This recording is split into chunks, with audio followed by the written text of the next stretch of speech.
Hi friends, welcome to our channel Random Buzz. IPL 2024లో భాగంగా Uppal stadium వేదికగా Royal Challengers బెంగళూరుతో జరిగిన మ్యాచ్లో సన్రైజర్స్ హైదరాబాద్ ఓటమి పాలైంది. ఈ సీజన్లో హైదరాబాద్ వేదికగా ఆరెంజ్ ఆర్మీకి ఇదే తొలి ఓటమి కావడం గమనార్హం. దీంతో ప్రస్తుతం సీజన్లో జట్లన్నీ తమ సొంత మైదానాల్లో ఓడినట్లయింది. ఈ మ్యాచ్లో టాస్ గెలిచిన ఆర్సీబీ తెలివిగా బ్యాటింగ్ ఎంచుకుంది. కోహ్లీ అర్ధ శతకానికి రజత్ పాటిదార్ మెరుపు హాఫ్ సెంచరీ తోడు కావడంతో బెంగళూరు 20 ఓవర్లలో 7 వికెట్ల నష్టానికి 206 పరుగులు చేసింది. ఈ సీజన్లో 3 సార్లు 260కి పైగా పరుగులు చేసిన సన్రైజర్స్ హైదరాబాద్ 207 పరుగుల లక్ష్యాన్ని తేలిగ్గా ఛేదిస్తుందని ఫ్యాన్స్ భావించారు. అయితే లక్ష్య ఛేదనలో సన్రైజర్స్ వరుసబెట్టి వికెట్లు చేజార్చుకుంది. 5 ఓవర్లు ముగిసే సరికి 56 పరుగులకే 4 వికెట్స్ కోల్పోయిన హైదరాబాద్ పీకల్లోతు కష్టాల్లో పడింది.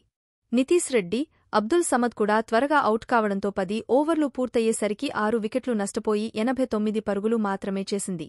తర్వాత కమిన్స్, షహబాజ్ అహ్మద్ ఆదుకోవడంతో సన్రైజర్స్ 20 ఓవర్లలో 8 వికెట్ల నష్టానికి 171 పరుగులు చేసింది.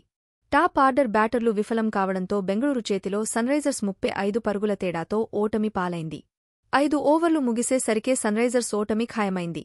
అయినా సరే హైదరాబాద్ బ్యాటర్లు ఆలౌట్ కాకుండా చివరి వరకు బ్యాటింగ్ చేయగలిగారు.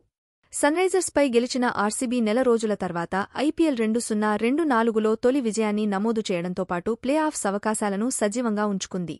బెంగళూరులో సన్రైజర్స్ ఫ్యాన్స్ ఆర్సీబీని సైలెంట్ చేయగా ఇప్పుడు తమ వంతు అన్నట్టుగా ఆర్సీబీ అభిమానులు వ్యవహరించారు. అయితే సన్రైజర్స్పై బెంగళూరు విజయం సాధించడంతో ఒక్క ఆర్సీబీ అభిమానులు మాత్రమే కాకుండా మిగతా 8 ఫ్రాంచైజీల అభిమానులు సైతం రిలీఫ్గా ఫీలవడం గమనార్హం. ఈ సీజన్లో సన్రైజర్స్ భీకరమైన ఆటతీరు కనబరుస్తుండటమే దీనికి కారణం. మిగతా ఏ జట్లకు అందని రీతిలో సన్రైజర్స్ ఈ సీజన్లో 3 సార్లు 260కి పైగా పరుగులు చేశారు. దీంతో సన్రైజర్స్తో మ్యాచ్ అంటేనే మిగతా ఫ్రాంచైజీలన్నీ హడలిపోతున్నాయి. అలాంటి పరిస్థితుల్లో సన్రైజర్స్పై ఆర్సీబీ గెలవడం, అది కూడా హైదరాబాద్లో గెలవడం మిగతా ఫ్రాంచైజీలకు ఊరటనిచ్చింది. సన్రైజర్స్ తాము కూడా ఓడించొచ్చనే ధీమాను ఇచ్చింది. దీంతో ఆర్సీబీ విజయం తర్వాత మిగతా 8 జట్ల అభిమానులు రిలీఫ్గా ఫీలవుతున్నారు. ఇలాంటి మరిన్ని లేటెస్ట్ పొలిటికల్ అప్డేట్స్ కోసం మా ఛానల్ని సబ్స్క్రైబ్ చేసుకోండి. Thank you for watching.